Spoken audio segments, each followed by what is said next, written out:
12 heures de triage aux urgences, d'habitude, ça vous immunise contre le choc. Mais là, plantée sur le parking de l'hôpital, les yeux rivés sur mon téléphone, j'ai senti mon pouls s'emballer. J'attendais une confirmation de vol pour le mariage de ma fille, Chloé. Un événement pour lequel j'avais déjà viré 40 000 €. Au lieu de ça, j'ai trouvé un email. Pas d'objet, juste un paragraphe m'expliquant que je ne correspondais pas à l'esthétique vogue de son grand jour. Puis, la phrase qui a arrêté mon cœur, « Si tu veux y assister, voici les coordonnées GPS. Tu peux voir le toit sur Google Earth. C'est pratiquement la même vue. Lol, si vous aviez payé 40 000 € pour un mariage et qu'on vous disait de le regarder sur Google Earth, que feriez-vous? Dites-le moi en commentaire. J'ai besoin de savoir que je ne suis pas la seule à voir rouge en ce moment. Je me suis assise à l'îlot de ma cuisine, toujours en blouse de travail. Il y avait une légère tache de bétadine sur ma manche gauche, un souvenir d'un accidenté de la route que j'avais aidé à stabiliser 2 heures plus tôt. Aux urgences, je suis Catherine, cadre de santé. Quand je parle, les médecins écoutent.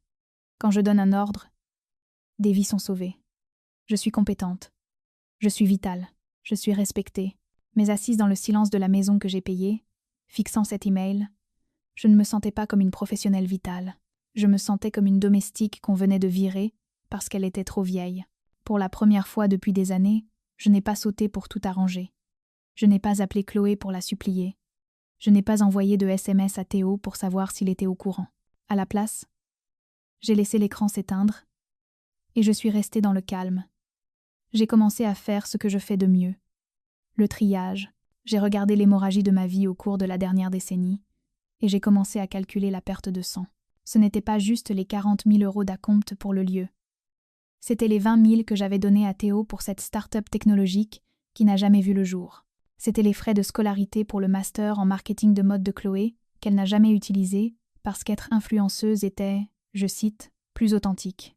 C'était les doubles gardes à Noël, à Thanksgiving, le jour de mon propre anniversaire, juste pour pouvoir signer les chèques qui maintenaient leur train de vie à flot. J'avais opéré sous l'emprise d'une illusion. Je pensais être une bonne mère. Je pensais leur donner l'avance que je n'avais jamais eue. Mais en regardant cet email, et ce lol cruel à la fin d'une phrase qui effaçait mon existence, j'ai réalisé que je n'avais pas élevé des enfants. J'avais financé des parasites. Il existe un concept en psychologie, appelé le piège de la cruauté normalisée. C'est l'effet de la grenouille ébouillantée. Si vous jetez une grenouille dans de l'eau bouillante, elle saute. Mais si vous la mettez dans de l'eau froide et que vous montez la température degré par degré, elle cuit jusqu'à la mort, sans jamais réaliser qu'elle est en train de mourir. C'était moi. J'étais la grenouille. Ça a commencé petit. Une fête des mères oubliée par-ci. Une remarque cinglante sur mes vêtements démodés par-là. Chloé qui levait les yeux au ciel quand je parlais de ma garde. Théo qui empruntait de l'argent et oubliait de dire merci. J'ai tout avalé. Je me disais que c'était juste la jeunesse. Je me disais qu'ils étaient stressés. J'ai rationalisé le manque de respect jusqu'à ne plus pouvoir distinguer l'amour de l'exploitation. Je leur avais appris que mon amour était une monnaie qu'ils n'avaient pas à gagner. Je leur avais appris que j'étais une ressource renouvelable qui ne s'épuiserait jamais. Je les avais dressés à me traiter comme un distributeur automatique. Et on n'invite pas un distributeur automatique à un mariage. On prend juste le liquide et on laisse la machine dans le hall. Je n'avais pas mal à la poitrine. Je ne pleurais pas. En fait, mon pouls était plus stable qu'il ne l'avait été de toute la journée. C'était la clarté d'un diagnostic. La relation était nécrosée. Et aux urgences, quand un tissu est mort, on ne met pas un pansement dessus. On coupe. On ampute. J'ai regardé le calendrier au mur. Demain matin, à 9 heures, un virement automatique était programmé pour envoyer 75 000 € supplémentaires à Paris pour couvrir le traiteur et le solde du lieu. 75 000 €. Ma retraite. Mon filet de sécurité. Mon sang.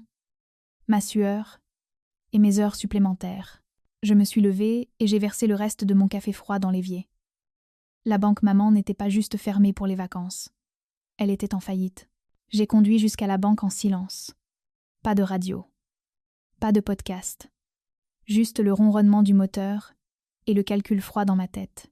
En médecine d'urgence, la panique est un luxe qu'on ne peut pas s'offrir. Quand un patient s'effondre, on ne crie pas. On se tait. On devient précis.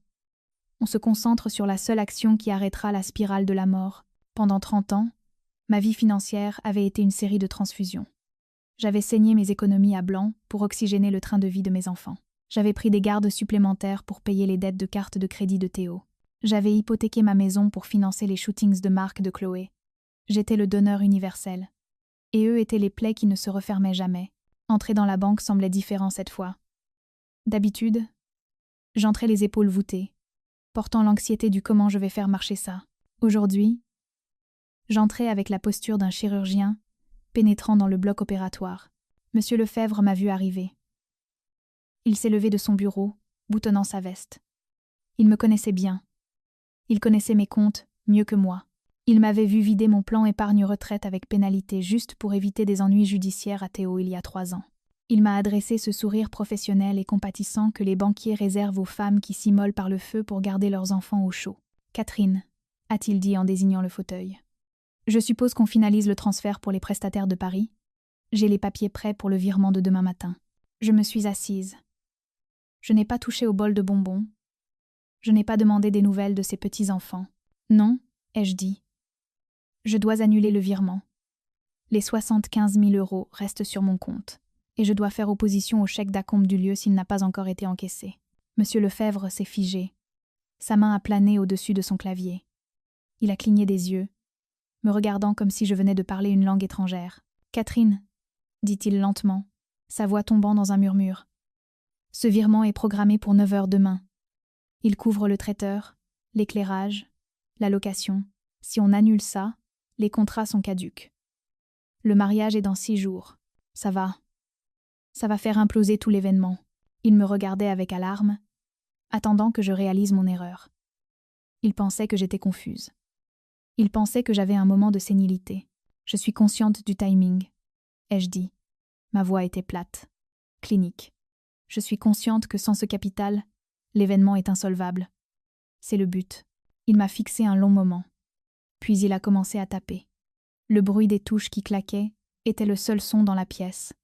Ça ressemblait à un marteau de juge qui s'abattait, encore et encore. « J'aurais besoin que vous signiez un formulaire de révocation, » a-t-il dit en glissant un papier sur le bureau en acajou. « Ceci confirme que vous comprenez que le bénéficiaire ne recevra pas les fonds et que tous les frais associés sont à votre charge. » J'ai pris le stylo. J'ai regardé le chiffre au bas de la page. 75 000 €. Ce n'était pas juste de l'argent. C'était ma liberté. C'était mon avenir. C'était les voyages en Italie que je n'avais jamais faits. C'était la rénovation de la cuisine que je n'avais jamais commencée. C'était la sécurité de savoir que je ne mourrais pas en faisant une garde de 12 heures à 70 ans. J'ai signé mon nom. Ma main n'a pas tremblé. L'encre a coulé, fluide et noire. « C'est fait », a dit Monsieur Lefebvre en tamponnant le papier. « Les fonds sont bloqués. » Je me suis levée. J'ai ressenti une sensation fantôme, comme un poids physique, glissant littéralement de mes épaules. Je suis sortie de la banque, dans le soleil éclatant de l'après-midi.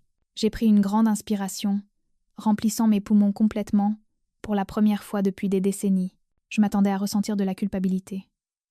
Je m'attendais à cette nausée écrasante et familière qui accompagnait habituellement le fait de décevoir mes enfants. Mais là, debout sur le trottoir, écoutant la circulation, j'ai ressenti quelque chose de totalement différent. Je me sentais plus légère. J'avais l'impression de venir de couper les sacs de sable d'une montgolfière en perdition. Le mariage allait s'écraser. Les retombées seraient nucléaires. Mais pour la première fois de ma vie, je n'étais pas dans la zone d'impact. Je me suis garée dans mon allée, l'adrénaline de la banque s'estompant doucement en une pulsation sourde et rythmique derrière mes yeux. Je voulais juste du silence. Je voulais m'asseoir dans mon fauteuil, enlever mes chaussures et assimiler le fait que je venais d'incinérer le mariage de rêve de ma fille pour sauver ma propre vie. Mais mon allée n'était pas vide.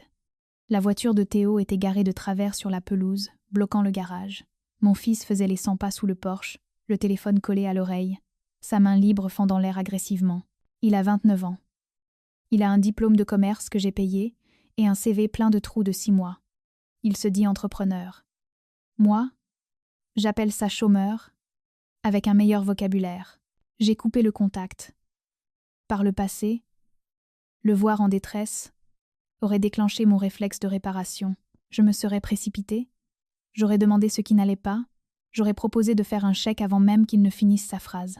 Mais aujourd'hui, En le regardant à travers le pare-brise, je ne voyais pas mon petit garçon. Je voyais un symptôme. Je suis sortie de la voiture. Théo a raccroché et a dévalé les marches.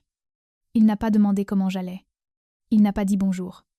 Il a lancé l'attaque avant que mes pieds ne touchent le sol. « Qu'est-ce qui ne va pas chez toi ?» a-t-il hurlé. Son visage était rouge, les veines de son cou saillantes. Chloé vient de m'appeler. Elle dit que la coordinatrice ne peut pas confirmer les fonds. Elle fait de l'hyperventilation, maman. Elle est à Paris. Et toi, tu joues à quoi avec le virement? Je suis passée devant lui vers la porte d'entrée. Je ne joue pas, Théo. Je l'ai annulé. Il s'est précipité pour se mettre devant moi, bloquant mon chemin vers la porte. Il avait l'air sincèrement choqué, comme si le concept que je dise non était une violation des lois de la physique. Tu l'as annulé? T'es malade? Il a ri. Un son sec et cruel. Mon Dieu, tu es tellement mesquine. C'est à cause de l'invitation, c'est ça? Tu es en colère parce que tu n'es pas sur la liste VIP? Alors maintenant tu vas tout brûler? Je me suis arrêtée. Je l'ai regardé. J'ai enclenché le même détachement clinique que j'utilise quand un patient me hurle dessus parce qu'il attend des points de suture depuis 3 heures. Ce n'est pas à cause de l'invitation, Théo. C'est parce que j'ai fini de payer pour des fêtes où je ne suis pas la bienvenue. Oh, épargne-moi le numéro de la martyre, a-t-il ricané. Tu as toujours été jalouse d'elle. Tu ne supportes pas qu'elle vive la vie que tu voulais. Tu es juste une vieille infirmière aigrie. Et tu détestes qu'elle soit spéciale. Tu essaies de l'humilier parce que tu es complexée. Ces mots étaient conçus pour blesser. C'étaient des missiles à guidage de précision visant mes insécurités les plus profondes en tant que mère. Mais ils n'ont pas touché leur cible. Au lieu de ça, ils ont éclairé le diagnostic. Il y a une chaîne invisible qui lie un survivant à son dépendant.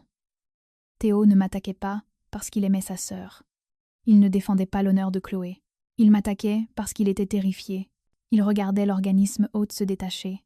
Si je pouvais couper les vivres à Chloé l'enfant doré, la princesse, alors personne n'était à l'abri. Si la banque maman était fermée pour le mariage du siècle, elle était définitivement fermée pour son prochain loyer. Elle était fermée pour sa prochaine réparation de voiture. Elle était fermée pour la prochaine fois où il aurait besoin d'un sauvetage parce que son idée de start-up géniale aurait échoué. Son agressivité n'était pas de la force. C'était la panique d'un parasite réalisant que l'autre se réveille. Il me détestait à ce moment-là, non pas parce que j'étais cruelle, mais parce qu'il avait besoin de moi, et qu'il savait qu'il ne pouvait pas survivre sans moi, et il se méprisait pour cette faiblesse. Alors il la projetait sur moi. « Tu es pathétique », a-t-il craché, s'avançant, essayant d'utiliser sa taille pour m'intimider. « Tu vas arranger ça. Tu vas retourner à la banque, t'excuser, et virer cet argent. Ou je te jure devant Dieu. Maman, tu vas nous perdre tous les deux. On ne te parlera plus jamais. » Je l'ai regardé. J'ai vu la peur derrière ses yeux. Il attendait que je cède. Il attendait les excuses. Il attendait le chéquier. « Je sais », ai-je dit doucement. Il a cligné des yeux, confus. « Tu sais quoi? Je sais que vous ne me parlerez plus, » ai-je dit. « Parce que si je ne paie pas, vous n'avez rien à me dire. » Je l'ai contourné. Je ne l'ai pas poussé. Je n'ai pas crié. J'ai juste marché jusqu'à ma porte d'entrée, glissé la clé dans la serrure et tourné. « Maman !» a-t-il hurlé, se jetant vers la porte alors que je l'ouvrais. « Ne t'avise pas de me tourner le dos. » Je suis entrée et j'ai refermé la porte sur son visage. J'ai tourné le verrou. Le bruit lourd et mécanique de la serrure qui se fermait a résonné dans l'entrée. Il a martelé la porte pendant 5 minutes. Il a hurlé des insultes. Il a menacé. Il a négocié. Je suis restée dans le couloir, écoutant le bruit étouffé de son caprice. Je n'ai pas ressenti l'envie d'ouvrir. J'ai vérifié le verrou une fois de plus. Le diagnostic était confirmé. Le pronostic pour notre relation était mauvais. Mais pour la patiente, pour moi, la survie semblait probable. Théo a fini par arrêter de frapper. Le silence qui a suivi était lourd, comme la chute de pression atmosphérique avant qu'une tornade ne touche le sol. Mon téléphone, par contre, hurlait toujours. Il vibrait sur l'îlot de cuisine. Un bourdonnement incessant de notifications. Chloé, Théo, mon ex-mari, Richard, même la nouvelle femme de Richard, Elena. Je n'ai pas répondu. À la place, je me suis versé un verre d'eau, je me suis assise et j'ai déverrouillé l'écran. J'avais besoin de connaître le rayon de l'explosion. Chloé avait envoyé 10 à 8 SMS dans la dernière heure. Réponds s'il te plaît. La coordinatrice s'en va. Maman, tu ne peux pas faire ça. Tout le monde demande ce qui se passe. J'ai ignoré les SMS et ouvert Instagram. J'avais besoin de voir le fantasme que je payais. Chloé avait posté une story il y a 20 minutes, probablement juste avant que la notification de la banque ne tombe. C'était un avant-goût de la salle de réception dans la grande salle du château. C'était beau. Je lui accorde ça. Des milliers de roses blanches, des lustres en cristal, des assiettes bordées d'or. Ça ressemblait à une double page de Vogue, exactement comme elle le voulait. Puis j'ai vu la diapositive suivante. Un gros plan sur le plan de table calligraphié. La table d'honneur. J'ai zoomé. La résolution était assez haute pour lire les noms écrits à l'encre dorée. Il y avait Chloé. Il y avait Alexandre. Il y avait Richard. Et juste à côté de Richard, à la place traditionnellement réservée à la mère de la mariée, il y avait un nom. Ce n'était pas Catherine. C'était écrit Elena. Elena est la nouvelle femme de Richard. Elle a 32 ans, vient d'une vieille famille fortunée et n'a jamais fait une garde de 12 heures de sa vie. Elle correspond à l'esthétique. Elle porte de la haute couture sans effort. Elle a l'air à sa place dans un château français. Je suis restée là, à fixer les pixels. La dernière pièce du puzzle diagnostic s'est mise en place. L'email sur l'esthétique Vogue ne concernait pas ma taille de robe ou mes cheveux. Il ne s'agissait pas de garder une liste d'invités intimes. Il s'agissait d'effacement. Chloé ne m'avait pas simplement exclue. Elle avait redistribué le rôle. Elle voulait une mère qui soit assortie au lieu. Elle voulait le statut qu'Elena apportait, la continuité visuelle de la richesse. J'étais le carnet de chèques, mais Elena était l'accessoire. J'ai attendu que la douleur vienne. J'ai attendu ce sentiment écrasant de rejet qui accompagne habituellement le fait d'être remplacé. Mais il n'est pas venu. À la place, j'ai ressenti un détachement clinique, celui qu'on ressent quand on localise enfin la source de l'hémorragie. Si je n'étais pas la mère de la mariée, si ce rôle était rempli par quelqu'un de plus jeune, plus riche et plus photogénique, alors je n'étais certainement pas responsable de la facture. Le dernier fil de culpabilité auquel je me raccrochais a cassé. Une rupture nette. J'ai fermé Instagram et ouvert un nouvel onglet. J'avais 75 000 € sur mon compte, de l'argent qui avait été réservé pour une fête où j'étais essentiellement photoshopée hors de l'existence. J'ai tapé « Visites architecturales Rome » dans la barre de recherche. Je rêvais de voir le Colisée depuis mes 20 ans. J'avais une pile de livres sur l'ingénierie romaine sur ma table de nuit, que je comptais lire depuis des décennies. Je me disais toujours que j'irais quand les enfants seraient installés, quand les études seraient payées, quand les mariages seraient passés, quand il resterait assez d'argent. Il y avait assez d'argent maintenant. J'ai trouvé un circuit de luxe commençant dans 3 jours. Guide privé. Hébergement 5 étoiles près du Panthéon. Un itinéraire centré sur la structure, l'endurance et l'histoire des choses qui durent. J'ai cliqué sur « Réserver maintenant ». L'email de confirmation est apparu quelques secondes plus tard. Vos vacances romaines vous attendent. J'ai posé le téléphone. Les vibrations ont cessé un instant. L'écran est devenu noir. J'ai regardé autour de ma cuisine. C'était calme. C'était à moi. Et pour la première fois en 30 ans, ma vie l'était aussi. Une semaine plus tard, je me tenais au centre du Colisée. La pierre sous mes pieds avait 2000 ans. Elle avait survécu aux incendies, aux tremblements de terre et à l'effondrement d'empires. C'était un monument à l'endurance. Pour la première fois de ma vie, j'avais l'impression de me tenir sur un sol solide, entouré de choses construites pour durer, plutôt que de choses construites pour faire joli sur Instagram. Il était 14 heures à Rome. Ce qui voulait dire qu'il était 9 heures à Paris. Le moment exact où les fleuristes et les traiteurs attendaient que leurs soldes finaux soient réglés. Mon téléphone a sonné. Je n'ai pas eu besoin de regarder l'écran pour savoir qui c'était. J'attendais cet appel depuis 6 jours. J'ai décroché, non pas parce que j'étais inquiète, mais parce que je voulais entendre le son des conséquences qui arrivent. « Maman !» La voix de Chloé était un hurlement, distordu par une mauvaise réception et une panique pure. « Maman !» Décroche. « T'es où ?» La coordinatrice menace de partir. Les fleuristes remballent le camion. Ils disent que le virement n'est jamais arrivé. J'ai tenu le téléphone à quelques centimètres de mon oreille. Le bruit de fond de son côté était une cacophonie de cris en français et de portes qui claquent, le son d'un fantasme qui se désintègre. « Maman, t'es là ?» hurlait-elle. « Arrange ça. Vire l'argent tout de suite. » J'ai levé les yeux vers les arches de l'amphithéâtre, encadrant le ciel bleu italien éclatant. J'ai pris une lente inspiration, goûtant la poussière de l'histoire. « Je suis là. » ai-je dit calmement. « Alors envoie-le, a-t-elle sangloté. Pourquoi c'est pas passé ? Théo a dit que tu étais allé à la banque. Tu t'es trompé dans les chiffres? Maman, s'il te plaît. Les parents d'Alexandre me regardent. C'est humiliant. Je ne me suis pas trompée dans les chiffres, Chloé, ai-je dit. J'ai annulé le virement. Le silence sur la ligne fut absolu. Il a duré 3 secondes, mais a semblé une éternité. Tu... Quoi? Sa voix est tombée dans un murmure. Tu l'as annulé? Pourquoi? Parce que j'ai réalisé que tu avais raison, ai-je dit. Tu m'as dit que je ne correspondais pas à l'esthétique. Tu m'as dit que ma présence serait une distraction. Tu voulais que je sois invisible. Alors, je me suis rendue invisible, et puisque je ne suis pas là, je ne paye certainement pas pour la fête. Tu peux pas faire ça, a-t-elle hurlé, la panique revenant, plus aiguë cette fois. C'est mon mariage. Tu gâches ma vie. Tu es égoïste. Tu es jalouse. Tu es... Je l'ai laissé crier. J'ai écouté les insultes, les mêmes que Théo avait utilisées, les mêmes que je craignais depuis des années. Mais ici, à des milliers de kilomètres, elles ne m'atteignaient pas. Elles semblaient minuscules. On aurait dit une enfant faisant un caprice parce que le distributeur avait avalé sa pièce.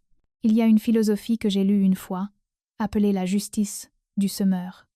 Elle dit que la vraie justice ne consiste pas à brûler le champ de son ennemi. Elle consiste à prendre ses graines et à les planter dans son propre jardin. Elle consiste à réaliser qu'on ne peut pas forcer une récolte sur une terre stérile. J'avais passé 30 ans à arroser des mauvaises herbes en espérant qu'elles se transforment en roses. J'avais versé mes ressources sur des gens qui ne pouvaient pas grandir. Annuler ce virement n'était pas un acte de destruction. C'était un acte d'agriculture. Je plantais enfin mes ressources dans un sol qui pouvait me soutenir. J'investissais dans ma propre joie. « Maman, s'il te plaît » a-t-elle supplié, sa voix se brisant. « Je te laisserai venir. Je changerai le plan de table. Je virerai Elena. Envoie juste l'argent. Je te promets, je vais arranger ça. » C'était la phase de négociation. Le marchandage. Elle essayait de me vendre un billet. Pour ma propre exploitation. « C'est trop tard pour ça, Chloé, » ai-je dit. « Je ne suis pas à Lyon. »« Quoi? T'es où ?» J'ai marché vers le bord de la plateforme d'observation. En bas, les ruines s'étendaient, magnifiques, brisées et réelles. « Tu m'as dit que je pouvais regarder le mariage à distance, » ai-je dit, ma voix stable et claire. « Tu m'as envoyé des coordonnées. Tu m'as dit d'utiliser un écran. Maman. Tesso, je fais exactement ce que tu as demandé, ai-je dit. Je regarde à distance. Une très longue distance. Je suis à Rome. Rome? A-t-elle étouffé? Oui, ai-je dit. Et la vue est spectaculaire. Je n'ai pas attendu sa réponse. J'ai appuyé sur le bouton rouge. L'appel s'est terminé. La connexion coupée. J'ai mis le téléphone dans mon sac et j'ai tourné mon visage vers le soleil italien. Le mariage à Paris n'a pas seulement échoué, il s'est évaporé. L'Instagram de Chloé, habituellement un flux incessant de perfection curatée, est devenu complètement noir. Pas de vidéo au ralenti du château. Pas de photos du repas à 7 plats. Pas de hashtag sur l'esthétique de rêve. J'ai appris les détails plus tard, filtrés par le téléphone arabe de connaissances communes. Sans les 75 000 € finaux, le château a fermé ses portes. Les prestataires sont partis. Le mariage du siècle a été réduit à un dîner chaotique dans le restaurant du hall de l'hôtel. Le coup de grâce est venu de l'invité VIP. Elena, la femme qui était censée me remplacer, serait partie avant que les apéritifs ne soient servis. Apparemment, une crise budgétaire ne correspondait pas à son esthétique. Elle est rentrée avec le même jet privé par lequel elle était arrivée, laissant Chloé et Richard partager la note des chambres d'hôtel sur leur carte de crédit personnelle. La réputation d'influenceuse de Chloé a pris un coup qu'aucun filtre ne pouvait effacer. C'est dur de vendre une marque lifestyle quand votre plus grand événement est démasqué comme une fraude. Quant à Théo, il m'a envoyé un SMS 2 jours plus tard. C'était une photo de ses valises faites et un message demandant s'il pouvait crècher à la maison quelques semaines le temps que ça se tasse. Je n'ai pas répondu. J'ai appelé ma voisine à Lyon et je lui ai demandé de vérifier que le nouveau système d'alarme était bien armé. La banque maman n'était pas juste fermée, la succursale avait été démolie. Ce soir-là, je me suis assise à une petite table devant une trattoria à Rome. J'ai commandé des carbonara et un verre de vin rouge qui coûtait plus cher que ce que je dépensais habituellement pour une semaine de course. J'ai regardé le soleil se coucher sur les ruines d'un empire qui était tombé et avait été reconstruit, couche par couche. Pendant des siècles, pour la première fois en 30 ans, j'ai traversé un repas sans vérifier mon téléphone. Je ne m'inquiétais pas du loyer de Théo. Je ne calculais pas les intérêts des prêts étudiants de Chloé. Je ne me demandais pas si je faisais assez, si je donnais assez, si j'étais assez. J'ai réalisé que je n'avais pas perdu une famille. J'avais perdu un fardeau. J'avais perdu le poids lourd et suffocant d'être la seule chose qui maintenait un château de cartes. J'ai pris une gorgée de vin. Ça avait le goût du raisin, de la terre et de la liberté. J'avais passé des décennies à jouer le second rôle dans ma propre vie. J'étais la productrice, la financière, l'équipe de maintenance. Mais assise là, dans la lumière dorée de la soirée romaine, j'ai réalisé que le scénario avait changé. Je n'étais plus la figurante. J'étais l'héroïne. J'ai appris qu'on n'a pas besoin de s'immoler par le feu pour garder les autres au chaud. Si vous avez déjà dû partir pour vous sauver, partagez cette histoire. Et si vous tenez encore l'allumette, soufflez dessus.